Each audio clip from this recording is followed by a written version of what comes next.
They didn't know who they were dealing with. They just saw a quiet man who kept to himself. A man who cherished the small, shimmering lake at the edge of his property. A jewel of blue against the relentless green of the curated, HOA-approved landscape. They, or rather she, Carol Albright, self-appointed empress of the Oakhaven Homeowners Association, saw the lake not as a sanctuary, a delicate ecosystem I'd painstakingly nurtured, but as an untapped resource for her next monument to misplaced authority. Perhaps a community paddleboat concession, or, in her more grandiose moments, a water feature, to be re-landscaped into something sterile and symmetrical. I'd heard the whispers, the casual mentions in HOA newsletters of beautification projects involving the underutilized water body. I'd dismissed them as the usual aspirational nonsense of a bored tyrant. My property line extended to the center of the lake, a fact clearly delineated in the county plat maps, a detail I assumed even Carol, in her zealous pursuit of conformity, would have the common sense to verify. The water level had been stable for generations, fed by a natural spring and regulated by a small, ancient weir my grandfather had built. It was a fishing lake, teeming with bass and bluegill, the kind of place where the whisper of the wind through the reeds and the gentle lapping of waves against the shore were the dominant sounds. Until that morning. The silence was the first assault, not the peaceful quiet I was accustomed to, but a dead, hollow silence. The birds were agitated, screeching from the trees instead of flitting over the water. A foul, miasmic stench, the smell of decay and exposed mud, hung heavy in the air, a stark contrast to the usual fresh, earthy scent of the lake. They had actually done it. They had illegally drained my lake. They crossed a line etched not just in property deeds, but in memory, in blood, in the very essence of what made this place home. Carol Albright, with her ironclad perms and a voice that could curdle ambition, had finally overplayed her hand, unaware that the quiet man who tended his roses was, by profession, a guardian of the nation's waters, a federal water inspector with 2 decades of experience navigating the labyrinthine corridors of environmental law and bringing polluters to their knees. She didn't know I could recite Title 33 of the Code of Federal Regulations in my sleep. She didn't know the Clean Water Act was my gospel, and the EPA my avenging angel. She was about to get an education, one delivered with surgical precision and the full, unyielding weight of federal authority. This wasn't just about a lake. It was about the arrogant desecration of a sanctuary, a contemptuous dismissal of personal sovereignty, and she had just declared war on a man who had made a career of fighting and winning such battles. The initial waves of fury were quickly subsumed by a cold, calculating calm, the kind that settles before a meticulously planned operation. My mind, trained to dissect complex environmental catastrophes, began to itemize the violations, the potential charges, the cascade of legal and civil repercussions that were about to descend upon Carol and her compliant HOA board. This wasn't just a neighborhood squabble anymore. This was a federal crime scene. The history of Carol Albright's reign over Oakhaven was a litany of petty tyrannies, a slow, grinding erosion of individual liberties under the guise of maintaining property values.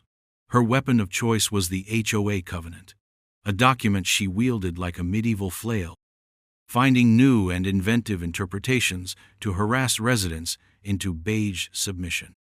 Mailboxes had to be a specific shade of taupe, lawns mowed to a precise 1/4-inch, holiday decorations removed with military punctuality.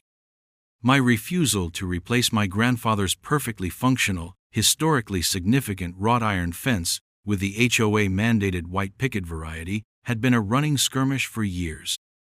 The fence, you see, was a visual metaphor for my defiance, a silent testament to boundaries she could not breach, or so I thought. The lake was different. It wasn't just a feature of my property, it was its heart. My daughter took her first steps on its reedy banks.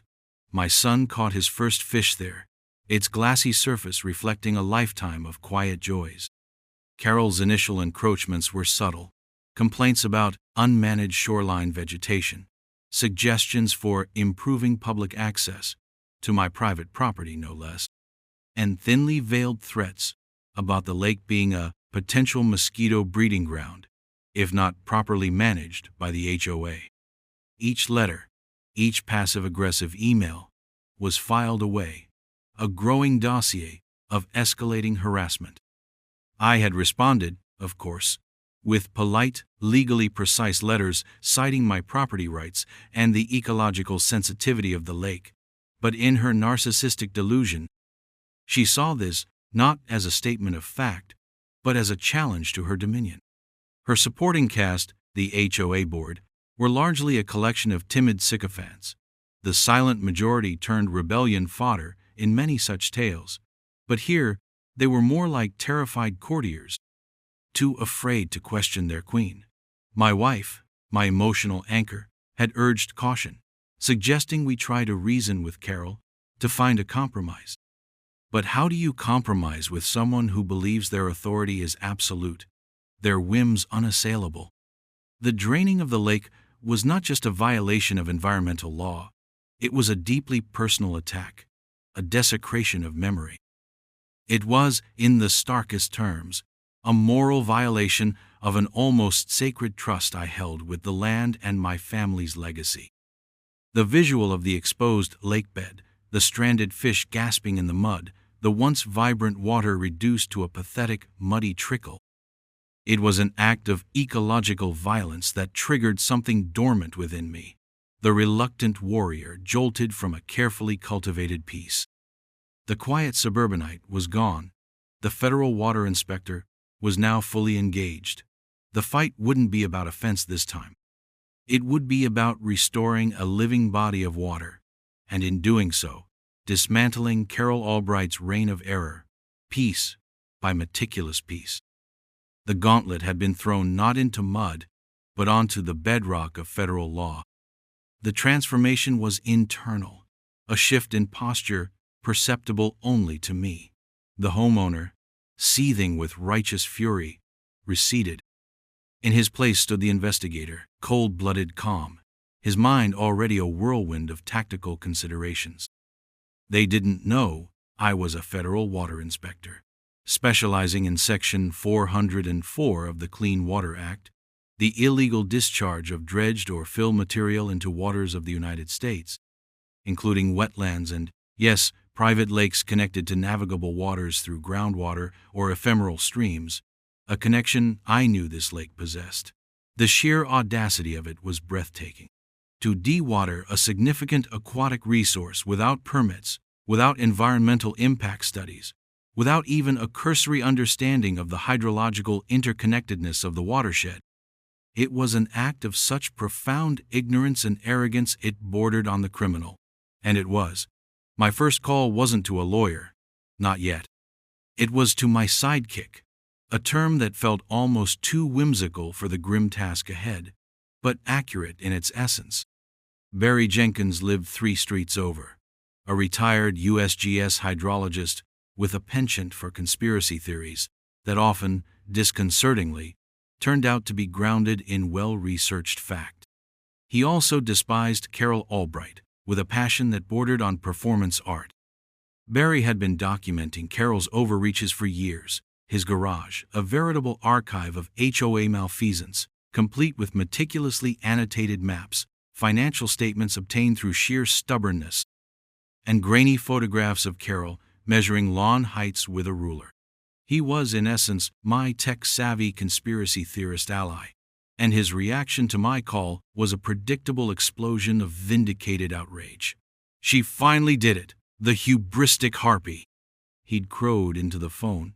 "I knew she was capable of anything, but this? Draining the lake?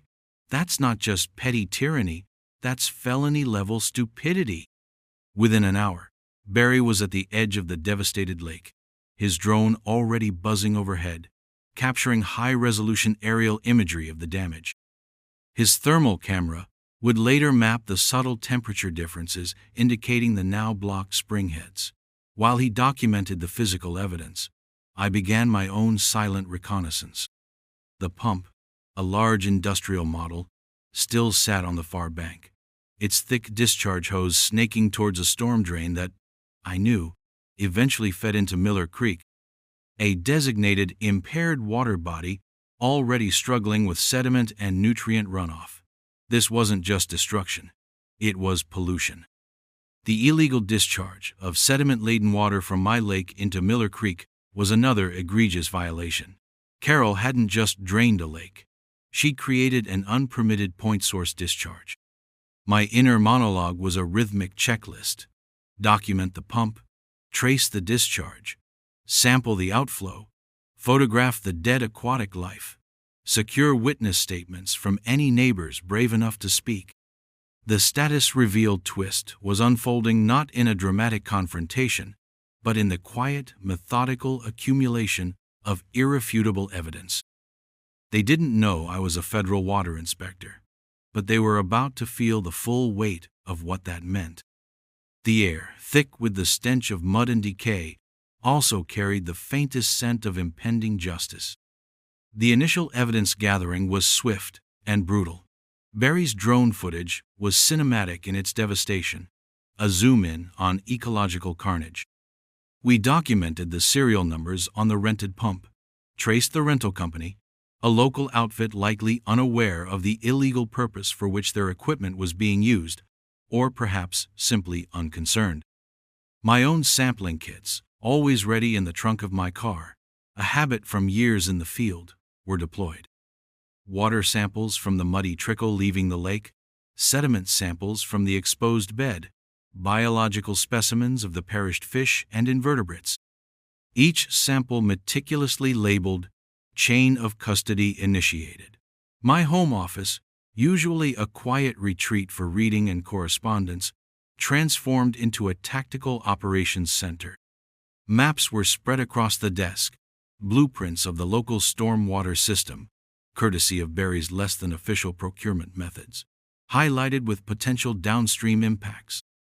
The on-screen text of my life became a stream of violation notices in my mind's eye. Section 301 of the Clean Water Act, Prohibition of Unpermitted Discharges. Section 402, NPDES Permit Violations. Section 404, Dredge and Fill Violations. And potentially, violations of the Endangered Species Act, if any listed species, however minor, had been impacted, which, given the lake's age and natural state, was a distinct possibility. The next phase required bringing in the heavy artillery. My first official call was not to my direct supervisor. This needed a more nuanced approach given the personal connection, but to an old colleague, Mark Jenkins, now a senior enforcement counsel at the EPA regional office. Mark was a legally lethal weapon, a man who could find grounds for prosecution in a misplaced comma if it served the cause of environmental justice. His reaction, after I laid out the situation in terse, cold, tactical language, was a low whistle, followed by, "She did what? To your lake?" Oh, this is going to be biblical, Henderson. Biblical. He was the law enforcement or legal ally who would legitimize the coming storm. He understood the nuance, the personal violation, but also the clear, unambiguous breach of federal law. "Send me everything you have," he'd said, his voice already taking on the predatory calm he adopted before a major enforcement action. "Drone footage, photos, your initial assessment of violations. We'll need to coordinate with State Fish and Wildlife, possibly even the Army Corps of Engineers, depending on the exact hydrological connections. But Henderson, this woman has handed us a slam dunk case on a silver platter." The sheer, unadulterated arrogance. The power paragraphs of legal filings began to form in my mind, each one a nail in Carol Albright's coffin.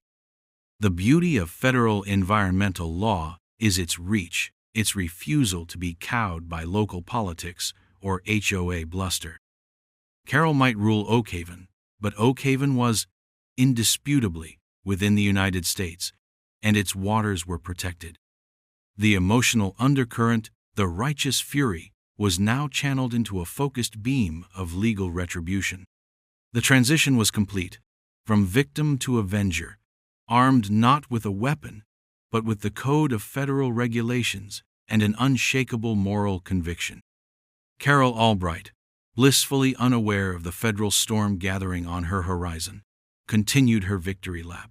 She sent out an HOA-wide email, a masterpiece of self-congratulatory prose, announcing the successful reclamation of the underutilized water area for future community benefit.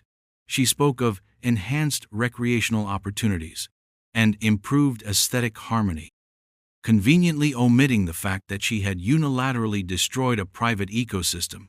The deadpan sarcasm practically wrote itself in my mind as I read her communiqué. She even had the gall to attach a preliminary concept sketch, a childlike drawing of a sandpit and a dock jutting into what was now a mudflat. Her delusion was truly monumental. Neighbors, the silent majority, began to stir. A few hushed, sympathetic phone calls came in, voices laced with fear of Carol but also a dawning outrage. "We saw the trucks," one whispered, "but we didn't know. We thought she had permission." Permission. Carol Albright operated on the assumption that her desires were permission. My sidekick Barry, meanwhile, was having a field day uncovering further threads. He discovered the HOA had paid for the pump rental and the unskilled labor to operate it directly from the association's main account, a clear misuse of homeowner funds for an illegal activity on private property. This wasn't just an environmental crime. It was potentially financial malfeasance against the entire HOA. The local corruption ties, though minor in this case, were evident in how easily Carol had commandeered resources and faced no immediate local questions. Perhaps a word to a pliant city council member about beautification, a casual assurance that all was above board. Such petty fiefdoms thrived in the shadows of regulatory neglect. But federal oversight was a different beast. Mark Jenkins at the EPA was moving with impressive speed. A formal notice of violation, NOV, was being drafted, a document that would hit Carol Albright like a physical blow.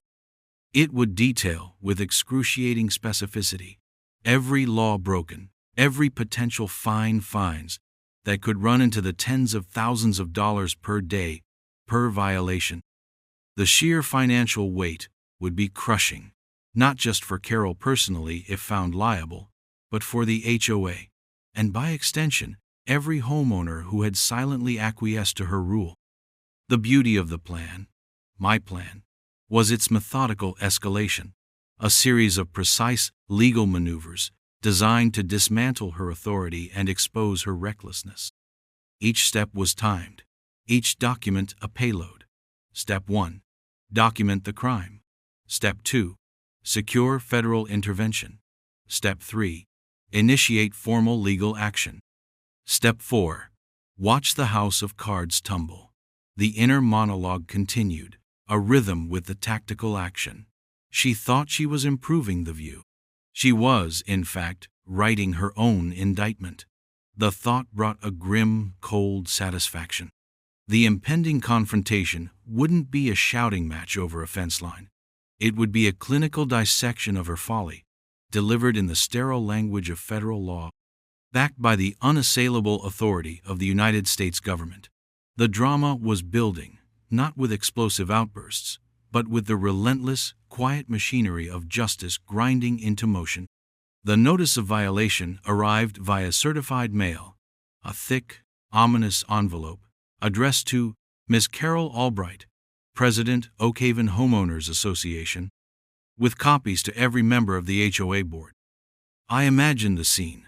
Carol, perhaps at her meticulously organized desk, opening it with an air of regal impatience, expecting another compliant query, or perhaps a vendor invoice. Then, the slow dawning horror as she read the dense, jargon-laden paragraphs detailing violations of the Clean Water Act, the Rivers and Harbors Act, potential violations of state environmental protection statutes, and the chilling schedule of potential civil and criminal penalties. The on-screen text of her life had just switched from community newsletter to federal indictment. Mark Jenkins had, with a touch of theatrical flair I appreciated, included my official federal water inspector credentials and a cover letter stating that I, a resident of Oakhaven and the owner of the affected property, was also the primary federal agent overseeing the initial complaint and investigation. The status reveal twist was now public, delivered with the cold formality of a legal summons. The effect, Barry later reported with undisguised glee, was instantaneous and volcanic. An emergency HOA board meeting was called, a chaotic, panicked affair where, for the first time, Carol's authority was not just questioned but openly challenged. The supporting cast, her terrified courtiers, were suddenly faced with the prospect of personal liability, of crippling fines and public disgrace. Their loyalty, it turned out, was only as deep as their pockets and their fear of actual consequences. The deadpan sarcasm of the universe seemed to be enjoying itself. The woman who terrorized people over lawn ornaments was now facing the wrath of the Environmental Protection Agency. Her attempts to rally, to bluster, to claim it was all a misunderstanding, a bold initiative for community improvement, fell flat against the stark, unyielding language of federal law. The power dynamic had shifted with the finality of a guillotine. She had tried to set a trap for me, or at least to inconvenience me, to assert her dominance. Instead, she had walked directly into mine, a carefully laid snare of regulations and statutes she had never bothered to understand. The irony was exquisite. The dialogue, as relayed by Barry, who had a source on the board, a suddenly terrified treasurer, was no longer terse and cold on my part, but panicked and accusatory on theirs. "You told us this was approved. You said you had all the permits." Carol's responses were reportedly a mix of sputtering indignation and outright lies, which only deepened her predicament. The news of the federal investigation, and my role in it, spread through Oakhaven like wildfire. The silent majority, long cowed by Carol's reign, began to find their voices. My phone started ringing with neighbors offering support, sharing their own stories of Carol's abuses, suddenly eager to be on the right side of a very powerful legal intervention. They were no longer rebellion fodder. They were witnesses for the prosecution. The local corruption, the assumed deference from city officials, meant nothing now. This was a federal matter, and the feds, as Carol was rapidly learning, did not play by HOA rules. The public reckoning was scheduled not in a sterile courtroom, at least not initially, but in the Oakhaven Community Clubhouse, the very seat of Carol Albright's erstwhile power. The EPA, at Mark Jenkins's strategic suggestion, had called for a public informational meeting to discuss the unauthorized dewatering event at Lot 72 and its environmental consequences. It was, of course, far more than informational. It was a carefully orchestrated takedown. The room was packed. Neighbors stood along the walls, an atmosphere of tense anticipation hanging in the air. Carol and the visibly shaken HOA board sat at a table at the front, looking small and besieged. I sat in the front row, a silent observer, my presence alone a source of palpable discomfort for them. Mark Jenkins, representing the EPA, was a study in controlled force. He didn't raise his voice. He didn't need to. His monologue, delivered with surgical precision, laid out the facts, the violations, the potential penalties, and the remediation requirements. He used phrases like flagrant disregard for established environmental protections, significant ecological damage, and potential for substantial fines and further legal action.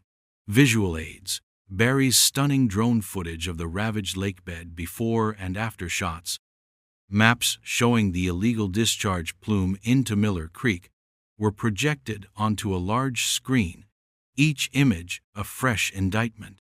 The zoom-ins on dead fish, on the muddy scar where vibrant water once shimmered, elicited gasps from the audience. Then, Mark turned to the human cost, gesturing towards me. "Mr. Henderson," he said, his voice resonating with cold authority, "is not only the aggrieved property owner, he is also a highly respected federal water inspector with the United States government. An expert in the very laws that have been so egregiously violated here." A collective murmur went through the crowd. Carol visibly flinched. They didn't know I was moment had landed with the impact of a dropped anvil. Mark continued. "Miss Albright, the EPA and associated state agencies are demanding immediate commencement of a full lake restoration plan to be developed by certified environmental consultants at the full expense of the Oakhaven Homeowners Association.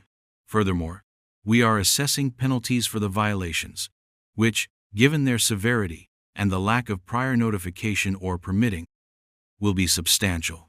He paused, letting the weight of his words settle. "And we will be referring this matter to the Department of Justice for consideration of further civil or even criminal proceedings against individuals found to be willfully negligent or obstructive." The blood drained from Carol's face.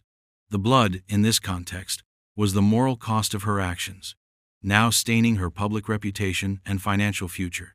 The fence, my old symbol of defiance, seemed a triviality now.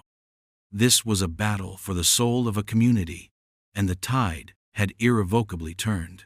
The locked gate of her authority was being pried open, not by force, but by the meticulous application of law. The porch light of reason was, for the first time in a long time, flickering back on in Oakhaven. The aftermath was swift and decisive. Carol Albright's reign of terror ended not with a bang, but with the rustle of legal papers and the quiet, inexorable churn of bureaucratic justice.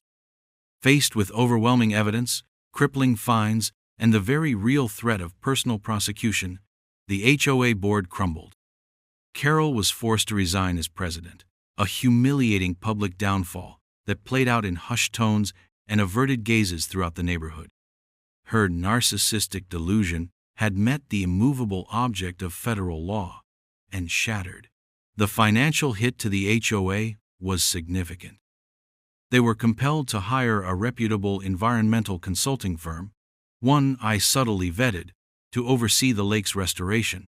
This involved removing the illegally installed pump, carefully re-establishing the natural spring flow, repairing the weir, and then the long, expensive process of restoring the aquatic habitat, including reintroducing native plant species and, eventually, restocking the fish. The waves of consequence washed over every aspect of Carol's former dominion.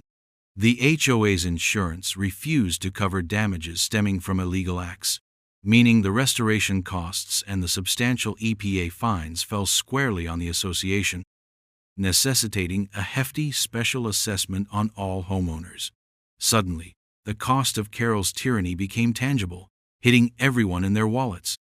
This, more than anything, galvanized the silent majority. The next HOA election saw a complete sweep. The new board, chastened and humbled, was composed of residents committed to transparency, fiscal responsibility, and, most importantly, respecting individual property rights and actual laws. My sidekick Barry, to everyone's delight and my quiet amusement, was elected vice president, his first act being to propose a full audit of Carol's tenure. The arrest warrants and news headlines Mark Jenkins had hinted at didn't quite materialize into criminal charges for Carol, though the threat hung heavy enough to ensure her complete capitulation and subsequent retreat from public life. She became a recluse in her own meticulously maintained home, the irony not lost on anyone. The legal filings, the violation notices, the text messages and emails that had documented her overreach became legendary artifacts in the neighborhood's collective memory. The drone surveillance footage Barry captured served as a stark reminder of what had been lost and what was slowly being regained. The tactical ops metaphor for my legal strategy had played out perfectly. A surprise reversal, exposing local complacency through meticulously gathered documents, culminating in the public embarrassment of the villain. The entire affair became a local legend, a cautionary tale of HOA overreach meeting an unexpectedly formidable opponent. My family, my emotional anchor, watched the restoration with quiet satisfaction. My daughter asked when the fish would be back, and for the first time in months, I could give her a hopeful answer. The moral cost of my actions had been weighed against the moral violation I had suffered, and justice, though slow and methodical, had prevailed. The fight had been intensely personal, yet the victory felt communal. The lake took time to heal. The mud slowly receded as the spring waters, no longer illegally diverted, began to fill the basin. The harsh scar on the landscape softened, new reeds taking root along the replanted shoreline. It wasn't the same as before, not yet. The ecosystem was fragile, recovering from a trauma. But life was returning. Small insects dimpled the surface. Birds once again swooped low, and the gentle lapping of nascent waves against the shore was a sound that brought a profound sense of peace. The restoration was a visual metaphor for the community's own healing. The fence around my property, that old symbol of defiance, now seemed less like a barrier and more like a quiet statement of boundaries respected. The porch light, once a beacon against Carol's encroaching darkness, now simply illuminated a home where peace had been hard-won and was fiercely cherished. The locked gate, in a psychological sense, had finally closed on that chapter of conflict. There was a somber resilience in the air, a recognition of what had been risked and what had been reclaimed.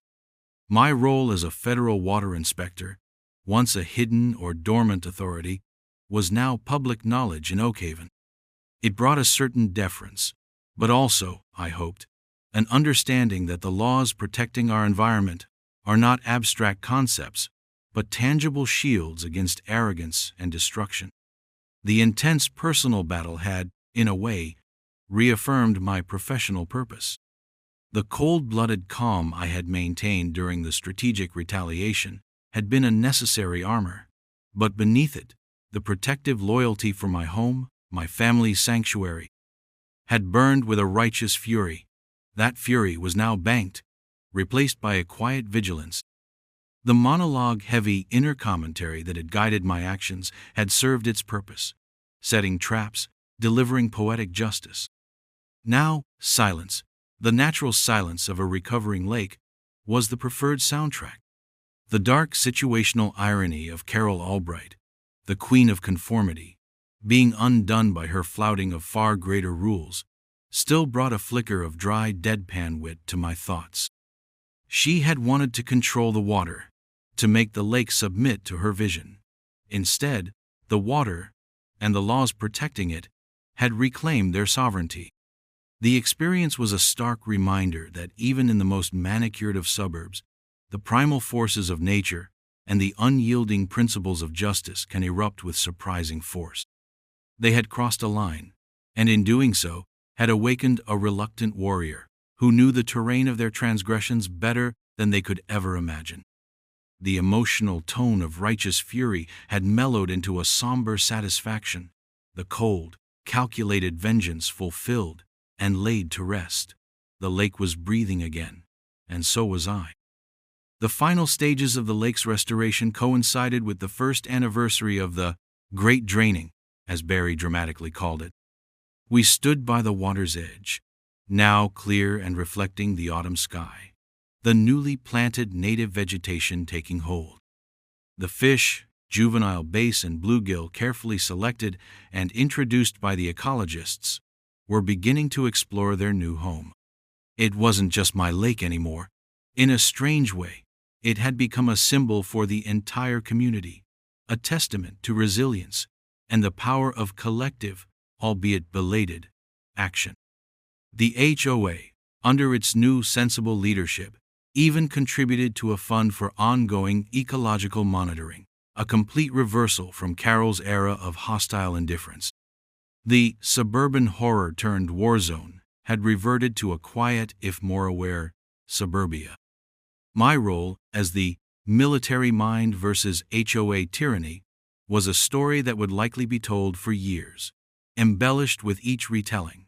But the core truth remained. An abuse of power had been met with a precise and overwhelming response. The power paragraphs of legal filings had given way to the quiet prose of ecological recovery. The rhetorical flourishes that punctuated justice were now replaced by the simple declarative sentences of a restored natural order. The water, once illegally drained, now held the promise of renewed life, its waves a gentle cadence against the shore. My children were already planning their first fishing trip for the following spring. The symbolic revenge tied to family legacy had come full circle. The lake, a gift from my grandfather, was now a legacy I had fought to preserve for my own children. The local corruption ties, or rather the complacency that allowed Carol's tyranny to flourish, had been severed, replaced by a newfound respect for due process and, perhaps, a healthy fear of federal oversight. The climactic confrontation had not been a single event, but a sustained campaign, the public embarrassment of the villain, a slow, unraveling exposure of her folly. The transition from petty harassment to moral violation, to tactical retaliation, and finally to public reckoning, had been a linear escalation, each step building on the last with relentless cinematic momentum. The short declarative sentences that had marked my control during the crisis now gave way to a more reflective, inner peace. The emotional or cinematic declaration, "They crossed the line," had been the catalyst, but the resolution was in the quiet lapping of the water, the return of the herons, the knowledge that a small piece of the world had been defended and healed. The weaponized narration I had employed, both internally and in my dealings with the EPA, had served its purpose. Now, the language was one of stewardship. The first-person retaliation opera had reached its final, quiet chord. And as I looked out over the recovering lake, I knew this wasn't just about water. It was about the fundamental right to peace, to sanctuary, and the unwavering resolve required to protect it against those who would, through ignorance or malice, seek to diminish it. The new HOA president, a retired librarian named Susan who favored sensible shoes and consensus building, occasionally stopped by to admire the lake's progress. "You know," she said one crisp morning, watching a kingfisher dive, "Carol still doesn't understand what she did wrong. She thinks she was a victim of an overzealous bureaucrat." I merely smiled. The deadpan sarcasm was tempting, but unnecessary. The results spoke for themselves. The lake, now a jewel of ecological recovery, was a constant, shimmering refutation of Carol's entire worldview. The legal filings and violation notices were now archived, but their impact resonated. The arrest warrants and news headlines had never materialized for Carol beyond the initial EPA press releases and local news coverage of the HOA's woes. But her public life was effectively over. The blood, in this instance, wasn't literal, but it represented the deep moral injury she had inflicted, and the equally deep wound to her own standing and the HOA's finances. The visual metaphors had played out. The fence, once my line of defiance, was now just a fence. The porch light, a beacon of normalcy. The locked gate, a symbol of the psychological closure achieved when justice, however delayed, finally arrives. My hidden or dormant authority, as a federal water inspector, had been the surprise reversal, the ace up my sleeve that Carol never saw coming. Her exaggerated control issues had met an immovable object, not just of law, but of deeply personal resolve. The experience had been a lesson in resilience, not just for me, but for the entire community. The silent majority had found their voice, and the rebellion fodder had become active participants in their own governance. The tech-savvy, conspiracy theorist sidekick, Barry, was now channeling his formidable energies into drafting sensible HOA bylaws and ensuring transparent accounting. The law enforcement or legal ally, Mark Jenkins at the EPA, had become a legend in our regional office for the Oak Haven Lake takedown. A textbook case of interagency cooperation and swift enforcement against a particularly blatant violation. The waves of the lake, once stilled by an act of illegal arrogance, now danced in the sunlight, a constant reminder that even in the face of petty tyranny, the principles of law and the sanctity of one's own place in the world were worth fighting for with cold-blooded calm and, if necessary, a touch of legally lethal precision. The water had returned, and with it, a hard-won peace. The cost had been high, emotionally and financially for the community, but the outcome, a restored lake, a chastened HOA, and a reawakened sense of justice, was priceless. The narrative arc, from the shocking injustice of the illegally drained lake to the quiet satisfaction of its restoration, was complete. The federal water inspector could finally, truly, be at peace by his fishing lake.